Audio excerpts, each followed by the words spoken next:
स्वागत है मित्रों हमारे YouTube चैनल तलाश माँ की पद्मश्री आचार्य कौलक्लूरी इनाक जी की। पुस्तक का अनुवाद किया है श्रीमती पारनंदी निर्मला जी ने। पुस्तक का प्रकाशन किया है गीता प्रकाशन ने।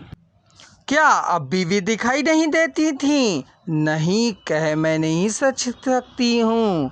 क्या सुनंदी जी मर गई होंगी? कहती हैं आप।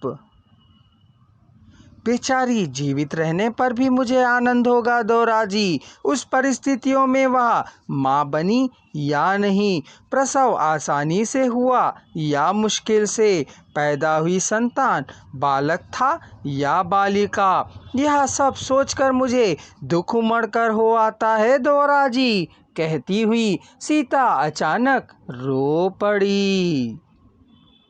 सदाशिवम ने उसे सांत्वना नहीं दी, बस मौन ही बैठा रहा। घर में स्थित लड़के बहुएं पोती पोतियां आकर क्या हुआ अम्मा कह प्रश्नों की बौछार लगा दी।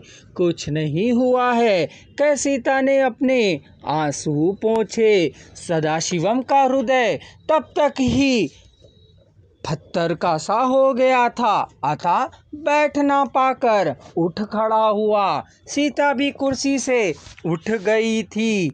उसके दोनों भुजाओं को पकड़कर पुनः कुर्सी में बिठवाया गया। दोनों हाथों को जोड़कर उसे नमस्कार किया सदाशिवम ने। उनसे विदा लेकर बाहर आ गया। सीता उठकर बाहर आ दौरा जी को विदाई देने लगी। अकबर ने कार स्टार्ट की। कार फर्राटे से बढ़ चली। फिर भी सीता माँ रोती ही खड़ी रह गई। कार जिस सड़क से गई थी उस सड़क को काल के चले गए जीवन की तरह वह देखती रही। एपिसोड 20।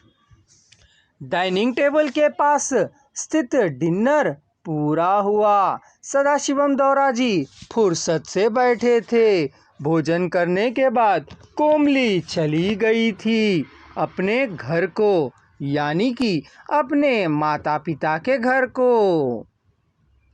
आपसे थोड़ी बात मैं करूँगा दौरा जी, सुल्ताना ने कहा। कहिए, सदाशिवम ने पूछा।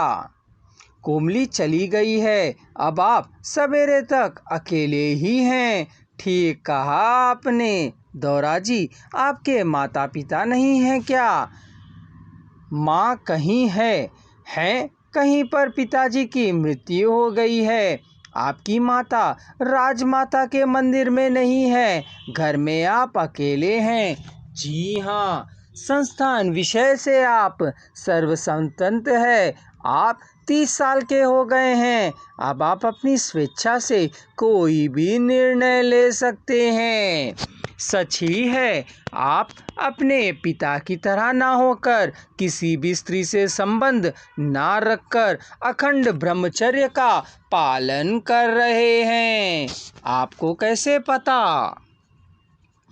इस साल 10 साल से गौर कर रही हूँ ना दौरा जी। इस बीच ही आप हमारे साथ हैं। 10 साल पहले ही चितरंजन दौराल जी के देवालय में बालक और बालिकाओं के आया के रूप में आई थी ना मैं दौरा जी। हाँ, मैनेजरों ने इसकी जानकारी दी। मैं आपको देखकर आनंदित हुआ करती थी। आपका आत्मीयता से व्यवहार करना मैंने देखा है। आप कोमली को बहुत अधिक प्यार करते हैं ना? हाँ, सदाशिवम ने कबूला।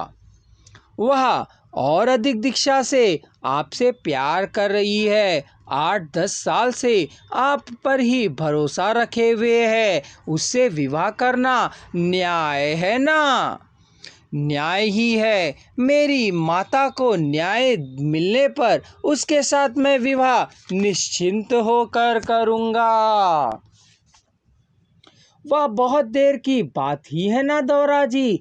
पहले अम्मा को राजमाता बनाना है, उसके बाद शादी होगी, हमारी शादी होगी।